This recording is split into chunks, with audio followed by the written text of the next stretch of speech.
আমি একটা মেয়ে হয়ে বলতেছি, ছেলেরা আসলেই অনেক বেশি ভালোবাসে। কেউ মানুক বা না মানুক, আমি এই কথাটা মানি। এটা একটা আপুর গল্প। আপু আমাকে বলছিল, আমি যখন ইন্টার ফার্স্ট ইয়ারে পড়ি, একটা ছেলে আমার পিছনে সব সময় ঘুরঘুর করতো। আমি যেখানেই যেতাম ও ঠিক আমার পিছনেই থাকতো। আমরা একই মহল্লাতে থাকতাম। সেই ছোটবেলা থেকে আমি ওকে দেখতেছি।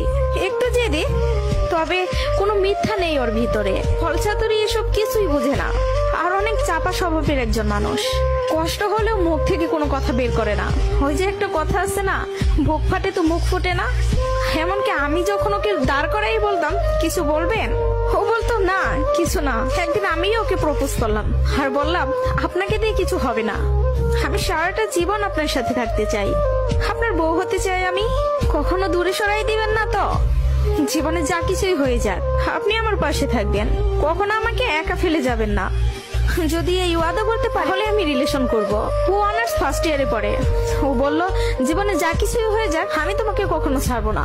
আমাদের সম্পর্কের বয়সটা যখন 2 বছর, তখন আমার বাসায় বিয়ের প্রেসার দেওয়া শুরু হয়ে গেল। ফ্যামিলি দেখে ছেলে খুঁজতেছে, সরকারি চাকরিওয়ালা, বিসিএস ক্যাডার। এসবের মধ্যে আমি ওর কথা বলতে ভয় পেতাম, কারণ ও এখনো পড়ালেখা করতেছে। চাকরি তো দূরের কথা, চাকরি পাইতে তো অনেক সময় লাগবে, কিন্তু আমার ফ্যামিলি তো আমাকে সময় দিবে না। আমি অনেক কষ্টে আম্মুকে রাজি করাই। আম্মু যেন আব্বুকে এই কথাটা বলে, আর আম্মু আব্বুকে বলে। আব্বু সাথে সাথে মুখের উপর বলে দেয়, সম্ভব না, বেকার ছেলের হাতে আমি আমার মেয়েকে দিব না। তখন আমিও ভাবছিলাম, কথাটা তো ভুল না, কথাটা তো সঠিক। কোনো বাবা মাই চাইবে না বেকার ছেলের কাছে মেয়েকে বিয়ে দিতে। আমি নিজেও তো কখনো চাইবো না, কিন্তু তারপরও মাথায় চলতেছে, আমি যদি ওকে হারাই ফেলি আর কখন কি ফিরে পাবো ওকে? আমি তো আর ফিরে পাবো না। পরবর্তীতে আমি ওকে সব বলি, ওকে বলি কি করব বলো। তখন বুঝতে পারতেছিলাম ও কান্না করতেছে। ও আমাকে বলে, আম্মু ডাকতেছে, জাস্ট একটা মিনিট, আমি আম্মুর কথাটা শুনে আসি, তুমি একটু লাইনে থাকো, এসে তোমার সাথে আমি কথা বলতেছি। আমি তোমার জীবনে আছি 2টা বছর, কতটুকু আমাকে চিনো জানো আমি জানি না, কিন্তু তোমার পরিবার তোমার সাথে 18টা বছর তোমার পাশে আছে। আমি কখনো বলবো না যে তুমি তাদের ছেড়ে আমার কাছে চলে আসো। আমি জানি না আমার বাসায় থেকে মেনে নিবে কিনা। পড়ালেখা শেষ করতে করতে আরো 2টা বছর লেগে যাবে, কবে চাকরি পাবো সেটারও তো কোনো ঠিক নাই। আমি যদি তোমাকে ভালো না রাখতে পারি, আমি তো নিজেকে কখনো মাফ করতে পারবো না।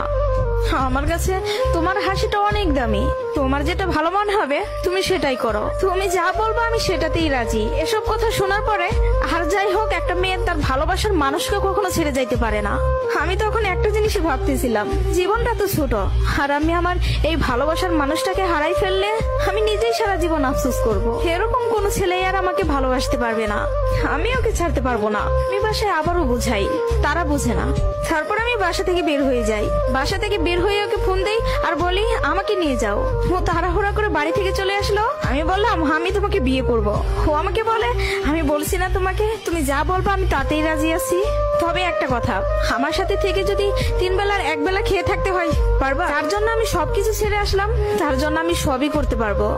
বিয়ের পর ওর বাসায় থেকে ফোন দেয়, বলে বাসায় আয়। তারপর ওর বাসায় থেকে মেনে নিল, তার কিছুদিন পর আমার বাসায় থেকেও মেনে নিল। ভালোবাসার জায়গা থেকে যদি বলি, প্রিয় মানুষটাকে নিজের করে পাওয়ার মধ্যে অন্যরকম একটা সুখ কাজ করে, যে সুখটা কখনোই টাকা দিয়ে কেনা যাবে না। আর যদি বলি প্রিয় মানুষটার কথা, আমি ভুল মানুষকে ভালোবাসি নাই, আমার মানুষটা সঠিক ছিল। সেই মানুষটা আমাকে বিন্দু পরিমাণে কষ্ট দেয় নাই। আমি সবসময় একটা কথা বলি, ভালোবাসা সুন্দর যদি মানুষটা সঠিক হয়। প্রিয় মানুষটা যখন নিজের হয়ে যায়, তখন এতটা শান্তি অনুভব হয় তা হয়তো বলে বোঝানো যাবে না। সুখে থাকতে, ভালো থাকতে টাকা পয়সার আমূল প্রয়োজন পড়ে না, যদি ভালোবাসার মানুষটা পাশে থাকে। কাউকে ধরলে